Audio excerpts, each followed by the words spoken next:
Hello everyone, and welcome to our first live studio show here of the season, MX Live TV. My name is Paul Malin. My guest this weekend and the historic Grand Prix of the season in Qatar at the famous Losail International Motocross track here. Adam Wheeler from OnTrackOffRoad.com, Jeffrey Herlings and Antonio Cairoli, the two defending champions from 2012 from Red Bull KTM Factory Racing. Of course, if you've been following us this evening on MX Live TV or Motors TV or anywhere else in the world for that matter, you'll know there's been one or two changes to the format for these flyaway races, and we might even touch on that as well. But of course, here we are for the first time in Qatar, in the Middle East, and again, under floodlight as well. So a historic day here and a historic time for FIM World Championship Motocross. Adam Wheeler, so far the weekend has been pretty good, hasn't it? We've got a circuit bathed under floodlight, and from what we've seen so far, are you impressed with everything here in Qatar? Yeah, undoubtedly, Paul. I think there was some skepticism about coming here initially, but I think it's opened, Losail's opened the MotoGP season for the last 6 years or something, so you've seen already on the TV what kind of spectacle it can be under the lights, and to actually arrive here and see the whole setup is, I mean, there's no kind of, they have unlimited resources here to create something that's very special, and I think for these guys, they can tell us in a moment. But being under the lights, you know, and having this strange format, you know, and basically just, you know, embracing this area and these people for the first time, you know, as the opening round is something pretty special. I think, you know, if it had been round 5 or 6, it could have been a little bit weird, but because we're here and the guys seem to be, you know, thriving in the warm conditions and everything, it's been pretty special. Well, we'll come to the riders now, of course. Jeffrey Herlings, the world champion in MX2 from 2012, won it quite convincingly as well. Jeffrey, welcome to Qatar. New season. You're talking about it's possible to, you know, go undefeated and all the rest of it, but we can worry about that as the season goes on. However, before you came here on Tuesday, had a crash, damage to the left knee. We see the tape on there. Briefly explain to us what happened, where you were, and what's the damage. You know, been training really hard for the last 2 months, and you know, Tuesday was just a press day, to be honest. You know, did some interviews out there in Lommel and did some running for the camera, and it's supposed to be only a few laps, maybe 30 minutes maximum. And you know, the third lap I went out and it was still a little bit frozen underneath the sand, and pretty much slid away, and the bike went left, right, and then I went over the bars and went with my knee into the handlebar, and then I had a lot of pain and a big bruise between my bone and the muscle, which was giving me a lot of pain. But you know, I've been to some good doctors and only had a shot a matter of time. But I'm happy to be here. I'm feeling good at the moment, just having a little bit of pain, but not too much. So I'm looking forward to this race soon, the super final, and it's great to be out here racing under the lights. You know, it's never been happening before, so I'm really happy to be a part of it. And obviously, you got the fastest time in the practice and the pre-qualifying yesterday. But what happened around the first turn in the qualifying race? Yeah, well, I took the whole shot, to be honest, and I completely missed the corner. Well, I knew it was going to go left in the jump, but then I thought it wasn't going to be so much to the left, so I honestly been going straight, and then I tried to enter the track on a safe place, and for sure I lost some position, and I think I could have ended in about 5th or 6th position, but then I hit somebody's rear wheel and I fall over, and then had to start dead last, and my handlebar was a little bit bent, so no excuse, but I came back to 8th, and I didn't want to stress out. You know, even if I had 1st, 5th or 15th gate pick, it was only for the first motor of the MX2, so you know, finished 8th, and was good enough for the gate pick for the first moto, and obviously won that first moto. So I've been fastest all weekend long, but soon we'll see against the big boys. And do you think it was good practice, obviously, to learn where you can overtake on this track? Because although the first race you made a better start earlier, and you only had to pass 1 or 2 guys, you had to come from a long way back. So do you think you'll be able to use that experience going into the super final? You know, it's difficult to pass. You know, the advantage we have that in the super final, the top 20 MX2 riders can go to the gate first, so it's a little bit of advantage, and I think it's possible to pull a whole shot on a 250 bike, even though it's a long straight. But you know, if I would be so lucky to pull the whole shot, I know I can battling up front, you know, with Tony and those guys, and definitely Tony is going to be the man to beat. You know, he's super fast all weekend long, and he's just amazingly, and he's in good shape for the moment. So I know what to expect, and it's never going to be easy. But I know when I take a good start, I can be up front. But come from the back, it's never going to be easy. Adam? Jeffrey, you mentioned like the accident happened in Lommel when it was like frozen underneath. I mean, how do you feel like coming overseas to start the season? Is it quite kind of cool to be, you know, in good temperatures and stuff? Yeah, definitely. You know, we had to move to Spain in all January and part of February, or go to France or wherever the weather was good. So, you know, to do some TV shooting, you're not gonna travel 5 hours. So we took the best option, and that was at that moment to ride on Lommel. And the track wasn't too much frozen, but just a little bit, and a little bit too much, to be honest. And it's great to be in temperature like this. It's still it's about 10 in the night now, and it's over 20 degrees. So we're really lucky. Okay, Antonio, we'll come to you, and I know we'll make this really quick because both you guys have to go off to get ready for the super final, which goes I don't know what to 10 past 11 or something like that. I don't know, midnight. But Tony, welcome to Qatar as well. What's your experience so far being here in Qatar? A lot of guys saying it doesn't really feel like a world championship at the moment because maybe there's too much downtime during the day because we're racing at night. Have you had that same experience, or something maybe a little bit different? For me, it looks, it's just a race, you know. It's for sure it's important to be concentrated because it's a different kind of race with the night. And for me, especially, I never rode a motocross race in the night, so it's kind of weird, but you can get used to it. And I feel pretty confident. Yesterday my qualification went perfect, and today not so good. The first race with a very bad start, but I could come back to third place. I felt a little bit tired in the halfway, so I could be maybe second or even trying to chase the first place, but I just have to give up a little bit on after 20 minutes. Then I come back a little bit in the last part, but you know, it's just the beginning of the season, and everybody is overexcited, you know, to do their best. So it's still long, very long season, and we just enjoy the nice weather here. And for me, it's good that we have a race here. You know, it's in Europe still a lot of places are very cold, and you feel a little stiff. And so come to the warm weather. It's better for the first races. Even though we are in the middle of the desert and it's been almost 30 degrees for the few days that we've been here, it's actually quite cold now, isn't it? Before we came on air, I don't know if you noticed, there's a lot of water sitting on the hard objects now. Do you think that moisture is going to come out through the ground and make the track a little bit slick for this super final? Difficult conditions maybe? I think, yeah, it's not too bad if it comes a little bit wet, more wet, because for our race it was a little bit dry, and in some places it was not so much grip. But for sure, it's also where it's very, very hard. If it gets wet, it's also going to be a little bit slippery. But I think it's okay that the weather is a little bit cooler. It's the race is going to be long, and the competitors are very a lot. You know, also MX2 guys have a lot of good riders that can mix it up with us. So it's going to be nice. Adam? How do you feel about this super final? I mean, you got third place, you know, after a long race and a hard charge in the first moto. The idea that you can come away from a GP and win the super final and kind of come out the winner, is that something attractive, or how do you see it? Yeah, for sure. It's for me that I had a bad start and I couldn't win that first race. To have another race and win the super final, for sure, it's like winning a GP, you know. But I'm looking to the MX1 standings. You know, that's my goal. I want to take as much point as possible, and that's good for the championship. Should be not a problem. I think to finish on the podium at the MX1, but I want to be the first one. I think it's also worth saying, Paul, you know, important news you announced this evening, that you know, you're going to stay KTM until 2016. So just a comment about that. How do you feel about keeping Orange? I think it's good, you know. Yeah, it's the best team at the moment. I don't see any team come closer to our team. So there was not. I mean, for me there was no reason to change, and from KTM there was a lot of interested to continue, and we just make a deal. We continue for another 3 years. Is this guy going to be your teammate next year, perhaps? Yeah, possible. Why not? We'll love it. Okay, well, guys, look, it's time's getting on here. You've got to get yourself down to the waiting zone. First of all, you've got to get yourself dressed. But thanks for joining us here on our live studio show, problem. the first of the new season in Qatar as well. What's a historic venue for us and a time in the World Championship. But all the best for the super final, and may the best man win. And I'm sure you both will in your classes. But for now, thank you, and wish you the best for the final race. Those guys are going to make their way off our live studio show platform here. But Adam Wheeler, it's an interesting format now, isn't it, that we have in this World Championship for the flyaway races? I want to know who's your money on, Herlings or Cairoli?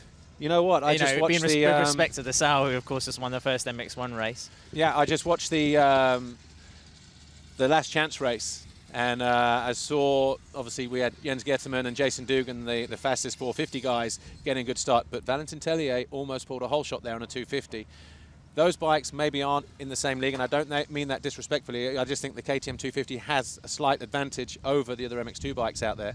And to see Jeffrey, who's normally a good starter anyway, I think he will. He's capable of pulling a whole shot. They're ripping the first turn. I don't think they're going to do too much work on the track, maybe on the jumps, but I think it's going to be an interesting race. Whether the 250 is easy to ride over 40 minutes around here in these conditions is yet to be seen. I think it's also worth noting, maybe for people at home watching on TV, the characteristics of this track has been made, with consideration towards the light and obviously the night.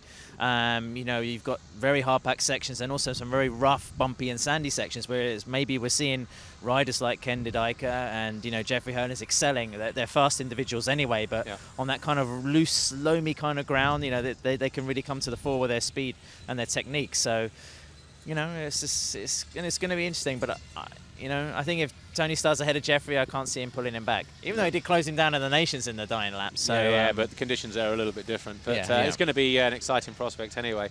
We have got another guest join us now as well. She was the first ever women's FIM Motocross World Champion back in 2008, riding for Kawasaki. She's still riding a Kawasaki now, but for Rockstar Bud Racing. She had the invite to come here and also to Thailand to get the chance to try and qualify. Kind of feel you're hard done by Livia Lancelot in the fact that they introduced this 108% qualifying time, otherwise she'd be in the main race. But Livia Lancelot, you join us here. Welcome to MX2 Grand Prix, and what do you make of it all so far? I know you would have loved to have qualified though. Yes, thank you. For the invitation. It was great to ride with the MX2 guys. Unfortunately I didn't qualify, but I gave my best. I think that I rode pretty good yesterday. I was not so far from Jeffrey, who had the pole position. So 12 seconds from the pole is not so big, but that was not enough. So I will try again my best on next weekend and see if it's going to be better. Maybe the track will be better for me. I don't know. So I will see next weekend. Yeah, just to explain the 108% rule, they take the time, the top time and the 10th time in the pre-qualifying. And obviously the average would be probably around about 5th. So whatever that time is from there, 108%. You have to fall within that time, and Livia was just outside it, half a second or maybe a second or something like that? Yeah, just a little bit more than 1 second. Yeah, so obviously that's a new rule as well, much like coming here in Thailand and floodlights and no green fencing and a lot of changes, super finals, last chance races. It's what, sorry? Yeah, a lot to deal with. But obviously it's not the first time you've ridden with guys before. You ride pre-season international races and that kind of thing, and maybe at home as well you practice with guys, and it's a little bit different. But how much more, I don't know, where do you think you were just losing out here with the MX2 guys? Is it just aggression in the corners, or do you need a little bit more time on the track, you think? You think you could have qualified if we were doing it next week and today was just practice? Yes, for sure more time could help me a little bit, but I'm also missing some training on the hard pack. I did all the winter sand practicing for the 2K, in France, so I'm also missing training, and yes, maybe with a little bit more time I could do a little bit better, but I'm missing time almost everywhere on the track. It's not somewhere, it's not a jump or just a turn, it's like just a little bit everywhere, so I have to work on that for Thailand. Yeah, and I know some of the jumps are pretty big here anyway, not just you, but the MX2 guys were struggling to get over the jumps, like 28, 29 meters. Some are pretty big and not so much, drive out of the corners. They changed it today, put some more angles on, and got over a little bit easier, but even still, it's a tough track, isn't it? Yeah, sure, if they could do that yesterday, it could help me a little bit, because the jumps were huge yesterday, and I tried, I did my best. I jumped everything, so I was pretty happy about that, but to jump everything and take the corner after pretty good every lap is not easy. So, but anyway, I had fun, and I think that the track is so much better today from what I saw when I was riding with the local guys. So we're gonna have some good race, I think. Okay, go on, Adam. Livia, you've won championships and Grand Prix and stuff, but is it still beneficial for you to be on the track with someone like Jeffrey Herlings or, any of your countrymen, Glenn Koldenoff, these guys, and see, what they're doing and, what lines they're taking and things like that? Is it still educational? I'm pretty sure that it's good for me, because yesterday I was riding good, And when I came back after the first practice to the pit, I said to my mechanic, I think that I never rode as fast as today before, because when you have 30 riders faster than you, for sure you have to be faster. You just follow them, even if it's just one corner, because when Jeffrey is passing me, I can follow him for one corner, not more. But in this corner, he's helping me to be a little bit faster, because I see him braking at this point, so I'm gonna try to do the same. Yeah. So I guess also getting on the gas in a different position as well. I can see him for just one turn, but on this turn I can try something, So then the next turn it's someone else, so I can try again. But no, I think I did great yesterday. Unfortunately, I'm not qualifying, but I'm happy about that anyway. I mean, in terms of if you were riding in the Women's World Championship, for instance, and you got Steffi or Chiara Fontanesi or Larissa, for instance, or Natalie Kane, and if you're feeling that they're a little bit quicker than you can always try to follow them for a lap and get them to tow you around. That's always what everybody does, try to follow somebody. Were you able to do that with any of the guys yesterday, just to think, okay, I know this is my position. If I hang around with this guy who's just a little bit quicker than me and try to follow him for a lap, did you try that? Or if not, will you then try that, something similar in Thailand?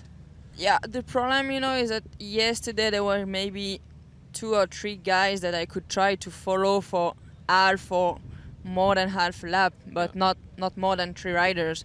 So when you are doing a time practice, it's hard to find those 3 riders, So no, I didn't do that yesterday, but I was trying to watch behind me who was coming. Don't go for a lap time behind Jeffrey, because it's nothing that can help me. So I was trying to find someone, but they were way too fast. Yeah. And what about, in terms of, your preparation? Obviously, there's no time to ride now between now and Thailand. Everybody's in the same boat. Obviously you're going to expect to try to qualify and everything else. Do you know anything about the track there? I've not seen a map or anything else. Have you, Adam? Just seen a few. There was an onboard lap, I think, posted on the internet last week. It seems to be quite a sort of soft track. It should be quite interesting, I think. Yeah, I saw I think the same video. I just saw that there was quite big jumps. So really big jumps in a world championship? You surprised me.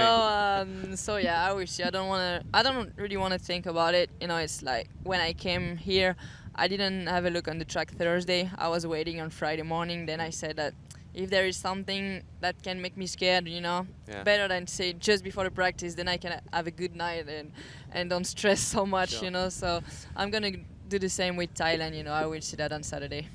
Olivia, what's your goals for 2013? When it comes to doing GP races and World Championship, Chiara Fontanesi must be a big rival, the defending world champion.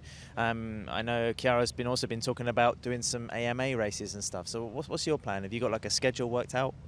Yeah, actually I have a pretty big schedule. I did already Le Touquet this winter, and that was a big event for me. I was riding 450. It's like 1,000 riders, so I had to work really hard this winter to do that. So that was already a big part of the season, and for sure I'm gonna do some GP with the women, so with Chiara.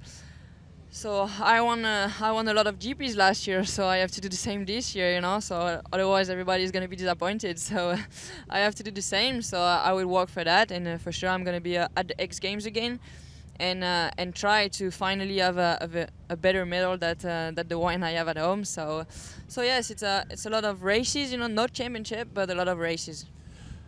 We were talking yesterday about the chance that if you qualify or if you don't make it, or the fact that you might be in the last chance race. It would have been an interesting last chance race, wasn't it? Because your 2 teammates, Dylan Ferrandis and Valentin Tellier, were both in there, and to have you in there as well. And okay, you would have probably been a little bit behind them, obviously, but what was going through the team's mind, after the first race, knowing that Dylan and Valentin had to go to the last chance race, knowing possibly that they might not qualify. What was Jackie Vimon saying, the team coach, to the riders? Was he trying to get them to be confident, or was he just saying relax, or what was the atmosphere like before their last chance race? Actually, I don't know, because I was not there just before the last chance. I know that it's important for the riders to be focused on the race, and I didn't want to be in the middle, and just chilling around. They have to prepare this race. So I was not there, so I don't know, but for sure I'm pretty sure that Jackie says that they have to be sure to be in, you know. So focus until the time you are on the top two, and then try to keep it safe, you know. So yeah, and obviously Dylan didn't go through, so you know, he's going to have to try again in Thailand. But Valentin went through. Adam Wheeler from OnTrackOffroad.com. What do you think to the new format? You know, we've seen an MX1 race, an MX2 race. The top 20 score points, the top 18 qualify for the super final. We've had a last chance race. Do you think it's something that will only work for the flyway races? Do you think it's something that could be or should be adapted for a whole season? How do you see it? It's undoubtedly beneficial for the flyway races, you know, where we're going to get a full gate for this super final race, and I think it's going to be tremendous. We're right in the middle of it, so it's a little bit difficult to judge, you know, whether it's worked effectively, whether MX2 are going to be swallowed by the 450s, particularly on a track like this, and how's this track going to be different to something we find in Brazil or in Guadalajara again. So, you know, it's hard not to look at it and think, can this work in the long term? Because that's a very big question, and I think there's a lot of people that need to sit around table and discuss the merits of a 3-moto format. But for flyaways, and I think coming here, and particularly in the scenario of this Grand Prix, where it's such a big story anyway, with the lights, the night, and everything, you know, it's just part of the novelty. And at the moment, I think it's been definitely curious, and I want to see what's going to happen. Yeah, a lot of riders, you know, obviously none of us knew what to expect when we came here. The track, obviously man-made. We're out in the middle of the desert alongside, probably now because of the history of this place, riding under floodlight in MotoGP, one of the most famous road race circuits in the world. The QMMF, Qatar Motor and Motorcycle Federation, have gone out on a limb, haven't they, here to bring the World Championship here, to produce it under floodlight. You know, we're led to believe that next year there's going to be more light, so it's going to be even better visibility and all that kind of thing. Of course, we can't do it all in one go. But the track actually has turned out to be very, very technical, hasn't it? You know, there's a lot of bumps, a lot of braking bumps. The track, I was watching the 2 races, obviously seems to be chewing up quite a lot, and you know, the riders, if they're not easy on the throttle, can bite back and spit them down. It can punish them. So you know, quite a physical circuit, I think. Yeah, it's been a good synergy between, you know, the Ustream track builders as well as the organisation here. Like we mentioned before, have the power and the enthusiasm to make anything happen. And you know, you could say, well, why is such a you know, a sport that has such a tradition and following in Europe, why are we coming to the middle of the desert? You know, and people may have those questions, but then when you come here, you could argue that the Qataris are actually huge fans of the sport, because why dip into their pockets and create something like this? It's not going to be cheap. Mostly in Europe, people have to worry about constructing tracks and infrastructure to hold Grand Prix events, but here it's all of that, as well as the lighting setup, you know, to make this happen at night.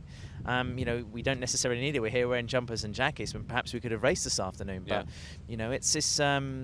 I think it's a real demonstration of wanting to do something different with this sport.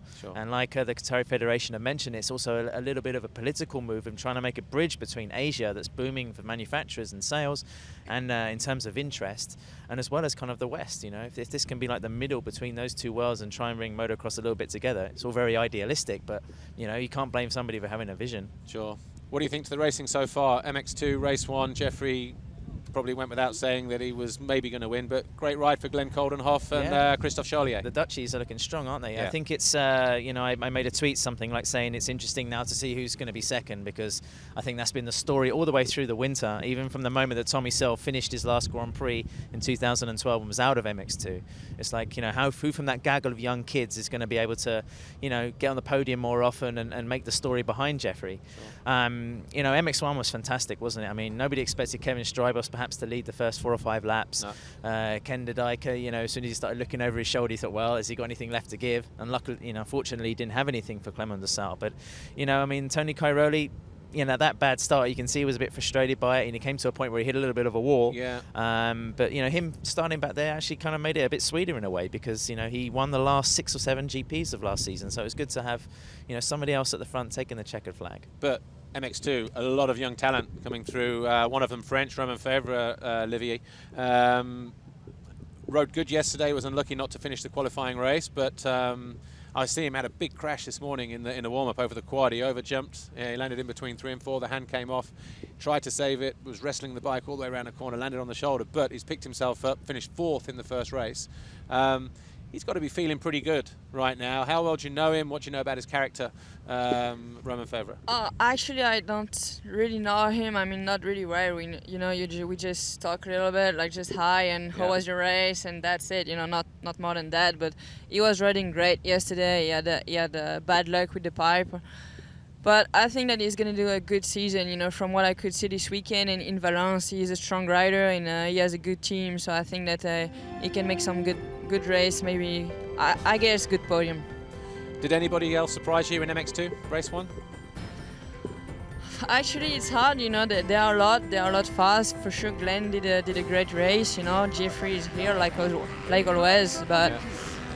I don't want to judge anybody on the first race. You know, we have to see more races to see the talent coming up. You know, but for sure, it's going to be an interesting season, I think. I think also maybe the big news coming out of that first MX2 race is Arno Tonus, you know, the fluoride and Pro Circuit Monster Energy Kawasaki team having another fracture on the leg he broke at Lommel for the Motocross Nation. So, depending on how he needs to get that fixed, I mean, he's looking maybe at least a month away from the bike. Sure. You know, that's well, he might not even be rounds. there. Yeah, he might not even be in Valkenswaard, that's for sure. We just spoke to him in the paddock a moment ago, and obviously he's a bit down, but you know, he needs to get the leg fixed because he think he did it. Yeah, he didn't crash, just like a heavy landing or something, and now he's injured again. And finally, MX1 Commander Sal, winner in the first race, bode his time, was patient, worked his way to the front, won it quite convincingly in the end. He's got to be feeling up for the second race, hasn't he? Absolutely, and like we're trying to gauge how this super final is going to work and how much of an emphasis it's going to be. You know, if you win the super final, have you won the Grand Prix, and you know the overall MX1 and MX2 standings. You know, who's really going to be the hero today? Well, we'll soon find out in due course, because the guys are getting ready behind us, preparing their gates. They'll have a sighting lap, and of course then we'll see the first time ever the super final here, and it'll be under floodlights in Qatar in the Middle East. So sit back, enjoy it. It's going to be on in around about 30 minutes time. So from our live studio show here in Qatar, Paul Malin, Adam Wheeler, Livia Lancelot, and of course the two Red Bull KTM riders of Jeffrey Herlings and Tony Cairoli. We'll see you next week in Thailand for another historic occasion.